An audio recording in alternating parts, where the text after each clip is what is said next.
Hello and welcome to the Print AM, our morning podcast on the important news of the day. I am Saurav Roy Burman. In today's episode, we will discuss the tabling of the Tewary Commission Report on the 1983 Nellie massacre in the Assam Assembly on Tuesday. 3 days before the 1983 Nellie massacre, one of the darkest chapters in Assam's history, the officer in charge of the Nagaon police station, Jahir Uddin Ahmed, sent a wireless message warning that Muslims were in panic and apprehending attack at any moment. In a wireless message that he issued, he wrote, and I quote, "Information received that last night about 1,000 Assamese people of surrounding villages of Nellie with deadly weapons assembled at Nellie by beating of drums. Stop. Minority people are in panic and apprehending attack at any moment. Stop. Submission for immediate action to maintain peace. Stop." Now, the intended recipients were officer in charge of neighboring Jagi Road police station, the commandant of the 5th Assam Police Battalion, and the sub-divisional police officer of Morigao. However, the Deputy Commissioner of Nagaon, under whose jurisdiction Nellie falls, and the Superintendent of Police remained unaware of the message as it was never relayed to them. To make matters worse, the officers marked in the wireless message later claimed they did not receive it before the violence erupted.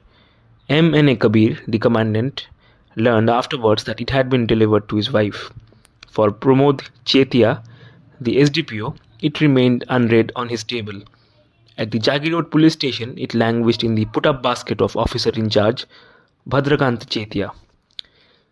These are among the key lapses identified by the Commission of Inquiry on Assam Disturbances 1983, headed by retired IAS officer T.P. Tewary, in its report tabled in the Assam Assembly Tuesday. 42 years after the carnage led by Lalung tribals that claimed the lives of at least 3,000 Bengali-speaking Muslims. The report, submitted to the Assam government in 1984 but never made public until the Himanta Biswa Sarma administration chose to release it, does not indicate that the massacre, which took place against the backdrop of the anti-immigrant agitation led by the All Assam Students Union and the All Assam Gano Songram Parishad, was the result of any larger conspiracy. It also stated that treating the incident as communal would be a superficial view, suggesting instead that the clashes were primarily economic in nature, resulting from anxieties and disputes over land. The report said, and I quote, "It is entirely unwarranted to give a communal color to the incidents under inquiry. All sections of the society suffered as a result of the senseless violence. The victims were not confined to one religious, ethnic, or linguistic group. In some places, the attackers were Assamese, and the victims were Bengali-speaking people, both Hindus and Muslims. In certain other places, Muslims were the attackers and the Assamese were the victims. In several areas, the clashes took place between the various sections of the Assamese themselves. In a few places, Muslims joined hands with the others in attacking their co-religionists." Unquote. The commission also flagged, and I quote, "If there is a Nellie, there is also a Chamaria or a Mabari or the incidents in the area of the Kanpur police station." It was essentially highlighting instances where Hindus were the affected party. Tewary underlined in the report that some effective preventive action could have been taken at Nellie ahead of 18th February 1983, when the massacre took place, had the wireless message reached the authorities on time.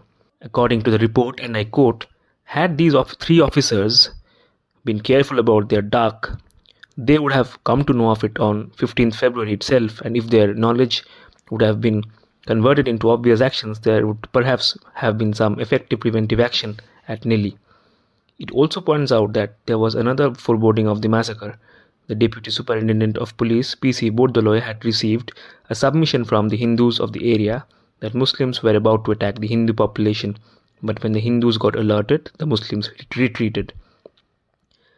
The report states, and I quote, "This application was brought to the notice of Shri K.P.S. Gill, IPS, former IGP Law and Order, on 15th February 1983, who in turn advised the officer in charge of Jagi Road police station to undertake patrolling and to form peace committees." The report then goes on to fault the Jagi Road officer in charge on another count. During his visit to the area a day before the violence, the officer was requested by the villagers to beef up security presence by posting some armed forces. However, the officer rejected the request, citing inadequate availability of police force, says the report. But that was not the case. The report states, and I quote, according to his deposition, the officer in charge of the Jagi Road police station had with him one platoon of CRPF and two sections of the 4th Assam Police Battalion on that day. In fact, in his statement to the commission, he had also mentioned that one company of 10 CRPF had arrived from Nagaon on the night of 17 February for posting as 3 fixed pickets at Tongabari, Jhargram, Foha. Thus, on the morning of 18 February, he had the above force, noted the report.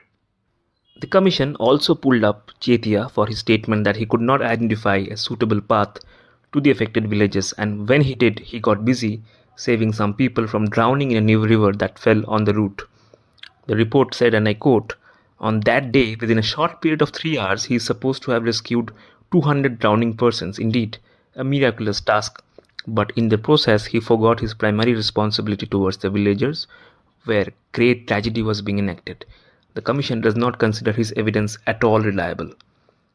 While holding the All Assam Students Union and the AAGSP for being primarily responsible for launching the agitation against immigrants and for its consequences, the commission said that the decision to hold assembly elections in 1983, despite the opposition mounted by these groups, could not be blamed for the outbreak of the violence. It said, and I quote, the evidence produced before the commission clearly brings out that the issues of foreigners, language, etc. have been agitating the minds of the people for the last several decades, exploding into violence on several previous occasions. It also observed that the fear of Assamese being overwhelmed by numbers is not imaginary, as census figures and reports prove the point.